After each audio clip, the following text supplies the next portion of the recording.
क्या आपको लगता है कि नीचे के बाल गंदे होते हैं? बड़ा पेनिस ही अच्छा सेक्स देता है? आई पिल लेने से हमेशा प्रेगनेंसी नहीं होती है? या पुल आउट मेथड सुरक्षित है? पीरियड्स में सेक्स करने से कोई खतरा नहीं होता है? वियाग्रा या मैनफोर्स की गोली मजे के लिए सुरक्षित है?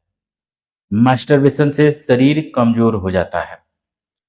दोस्तों, अगर आप भी ऐसा सोचते हैं तो हो सकता है कि आप सेक्स से जुड़े कुछ खतरनाक मिथकों पर भरोसा कर रहे हैं।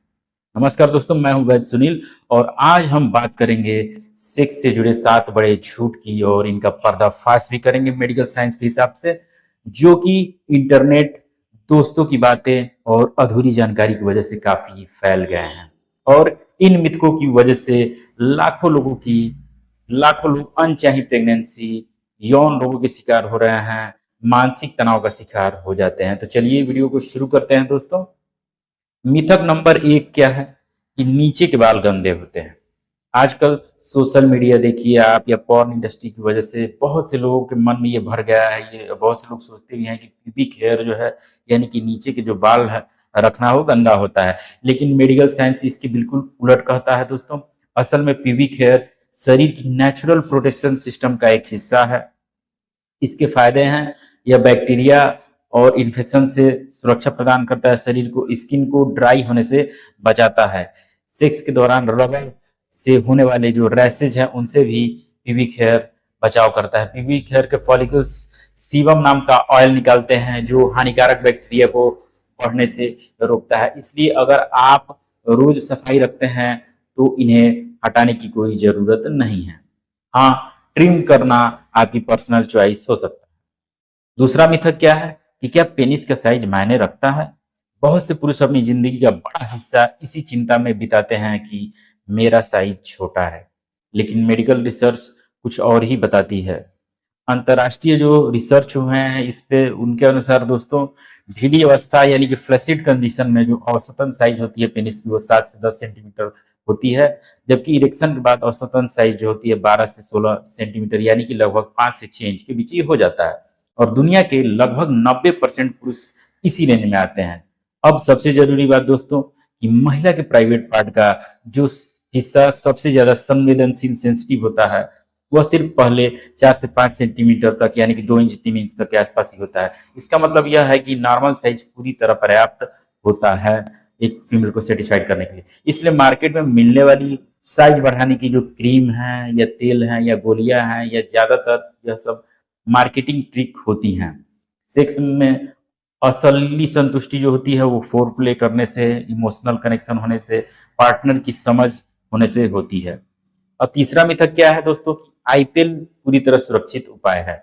कुछ लोग सोचते हैं फ्रेंड्स कि अगर प्रोटेक्शन नहीं भी लिया जाए तो कोई दिक्कत नहीं है, आईपीएल आईपीएल ले लेंगे। लेकिन यह सही तरीका नहीं है। इमरजेंसी कॉन्ट्रासेप्टिव पिल्स की इफेक्टिवनेस समय पर निर्भर करती है।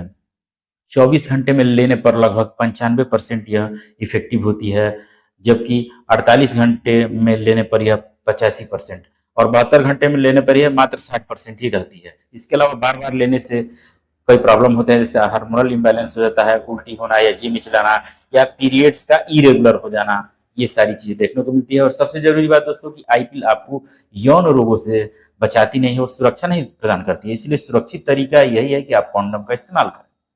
मिथक चौथा क्या है, चौथा 4 नंबर पे, पुल आउट मेथड सुरक्षित है। कई लोग सोचते हैं दोस्तों कि इजेकुलेशन से पहले अगर मैं बाहर निकाल लूंगा तो इससे प्रेगनेंसी नहीं होगी, लेकिन यह तरीका पूरी तरह सुरक्षित नहीं है। मेडिकल रिसर्च के अनुसार एजुकेशन से पहले निकलने वाले जो फ्लूइड होते हैं उनमें भी स्पर्म मौजूद होते हैं। एक एजुकेशन में लगभग 15 से 200 मिलियन स्पर्म निकलते हैं। डिपेंड करता है अलग अलग बॉडी टाइप पर जो है। और प्रेगनेंसी के लिए सिर्फ एक स्पर्म ही काफी होता है। तो इस मेथड की सफलता लगभग 80% मानी जाती है। इसलिए सुरक्षित रहने के लिए कॉन्डोम सबसे बेहतर तरीका होता है। पांचवा मिथक क्या है, पीरियड्स में सेक्स सुरक्षित होता है। कई लोग मानते हैं कि पीरियड्स के दौरान संबंध बनाने से, सेक्स करने से प्रेगनेंसी नहीं हो सकती है। लेकिन मेडिकल साइंस कहती है दोस्तों कि यह पूरा सच नहीं है। स्पर्म महिला के शरीर में 3 से 5 दिनों तक आराम से जीवित रह सकता है। अगर किसी महिला का मान लीजिए कि मेंस्ट्रुअल साइकिल छोटा हुआ या ओवुलेशन जल्दी हो जाता है उस महिला को, तो पीरियड्स के आखिरी दिनों में किया गया जो सेक्स है बाद में प्रेगनेंसी का कारण बन सकता है। इसके अलावा पीरियड्स के दौरान सर्विक्स थोड़ा सा खुला होता है, जिससे जो इन्फेक्शन का जो चांस होता है, इन्फेक्शन का जो खतरा रहता है वो काफी बढ़ जाता है, खासकर अगर बिना प्रोटेक्शन के सेक्स किया जाए तो। कुछ यौन रोग आसानी से इस वजह से फैल जाते हैं, जैसे कि सेक्सुअल ट्रांसमिटेड डिजीज है या HIV है या हेपेटाइटिस बी है। इसलिए डॉक्टर सलाह देते हैं कि अगर पीरियड्स के दौरान सेक्स करें तो कॉन्डोम का जरूर इस्तेमाल करें। छठा मिथ क्या है दोस्तों?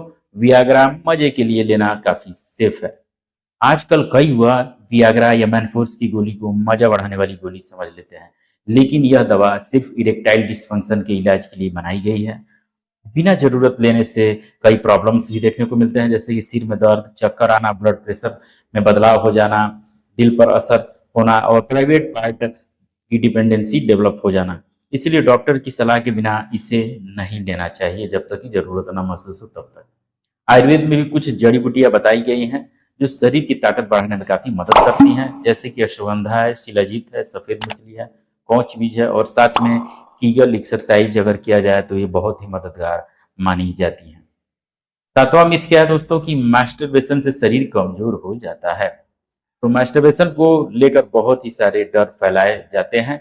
मेडिकल साइंस के अनुसार अगर यह सीमित मात्रा में किया जाए तो यह सामान्य और सुरक्षित माना जाता है, लेकिन अगर यह लत बन जाए और रोजमर्रा की जिंदगी या काम या रिश्ते या प्रभावित करने लगे, डेली आप उसको करते हैं, तो यह एक समान समस्या बन जाती है और सेक्सुअल वीकनेस का एक प्रमुख कारण भी बनती है। आयुर्वेद के अनुसार भी अधिक वीर्य क्षय जो होता है शरीर की ऊर्जा को काफी प्रभावित करता है, ऊर्जा पूरी तरह निकाल देता है। इसलिए संतुलन और नियंत्रण बहुत ही जरूरी होता है। सेक्स के बाद क्या करना चाहिए दोस्तों? सेक्स के बाद पुरुष और महिला दोनों को यूरिन पास करना चाहिए। इससे क्या होता है कि UTI का जो खतरा होता है, यानी कि यूरिनरी ट्रैक्ट इन्फेक्शन का खतरा कम हो जाता है, खासकर महिलाओं में। लेकिन ध्यान रखने वाली बात यह भी है कि यूरिन पास करने से प्रेगनेंसी नहीं रुकती है और महिलाओं को बार बार वेजाइनल टचिंग से यानी कि अंदर अंदर धोने से भी बचना चाहिए, क्योंकि इससे नेचुरल बैक्टीरिया का जो बैलेंस होता है, जो pH होता है, वो बिगड़ जाता है। तो दोस्तों, सेक्स से जुड़ी सही जानकारी होना बहुत जरूरी है। गलत जानकारी की वजह से रिश्तों में खराबी आ जाती है, रिश्ते खराब हो जाते हैं। स्वास्थ्य पर मेल या फीमेल दोनों के स्वास्थ्य पर काफी बुरा असर पड़ता है और कई लोग अनचाही परेशानियों में फंस भी जाते हैं। इसलिए हमेशा वैज्ञानिक और प्रमाणित जानकारी पर भरोसा करें। मैं हूं वैद्य सुनील। अगर वीडियो पसंद आया हो तो लाइक जरूर करें, शेयर करें और हमारे चैनल को बेल आइकन प्रेस सब्सक्राइब जरूर कर लीजिए। मिलते हैं एक और इन्फॉर्मेटिव वीडियो में, तब तक के लिए नमस्कार, धन्यवाद।